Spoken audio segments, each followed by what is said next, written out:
Meera Nandan മുസ്ലിമാകുന്നു. Reality ഷോയിൽ പങ്കെടുക്കാനെത്തി പിന്നീട് അവതാരികയായി അവിടെ നിന്നും സിനിമയിലെത്തിയ നടിയാണ് മീര നന്ദൻ. ഒരു പിടി സിനിമകളിലൂടെ പ്രേക്ഷകരുടെ പ്രിയങ്കരിയായ മീര മുസ്ലിമാകുന്നു. യഥാർത്ഥ ജീവിതത്തിലല്ല, സിനിമയിൽ. ബെന്നി തോമസ് സംവിധാനം ചെയ്യുന്ന മൈലാഞ്ചി മഞ്ചുള്ള വീട് എന്ന ചിത്രത്തിലാണ് മീര ഒരു മുസ്ലിം കഥാപാത്രത്തെ അവതരിപ്പിക്കുക. താൻ ആദ്യമായി ഒരു മുസ്ലിം കഥാപാത്രത്തെ അവതരിപ്പിക്കുന്നതിന്റെ ത്രില്ലിലാണ് നടി. ചിത്രത്തിൽ ആസിഫ് അലിയാണ് നായകൻ. ഉദയകൃഷ്ണ, സിബി കെ തോമസ് കൂട്ടുകെട്ടിൽ തിരക്കഥയൊരുങ്ങുന്ന ചിത്രത്തിൽ കനിഹ, ജയറാം എന്നിവർ സുപ്രധാന വേഷങ്ങളിലെത്തുന്നു. ഇപ്പോൾ ചിത്രത്തിന്റെ ഷൂട്ടിംഗ് വരിക്കാശ്ശേരി മനയിൽ പുരോഗമിക്കുകയാണ്.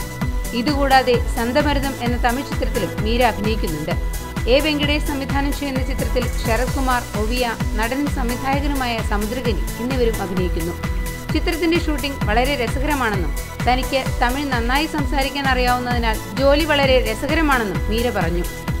അടുത്തതായി കുഞ്ചാക്കോ ബോബനും ബിജു മേനോനും കേന്ദ്ര കഥാപാത്രങ്ങളാകുന്ന കസിൻസ് എന്ന ചിത്രത്തിലാകും മീര അഭിനയിക്കുക. വൈശാഖാണ് കസിൻസിന്റെ സംവിധായകൻ. അപ്പോത്തിക്കിരിയാണ് മീരയുടെ അവസാനം പുറത്തുവന്ന ചിത്രം. ചിത്രത്തിൽ ഡേസി എന്ന കഥാപാത്രം വളരെ പ്രേക്ഷക ശ്രദ്ധ പിടിച്ചുപറ്റിയിരുന്നു. ഓരോ പ്രധാന വാർത്തയും ഇന്ത്യ ക്ലിക്സിലൂടെ അറിയാൻ ഞങ്ങളുടെ ഫേസ്ബുക്കിലും ട്വിറ്ററിലും അംഗമാകും.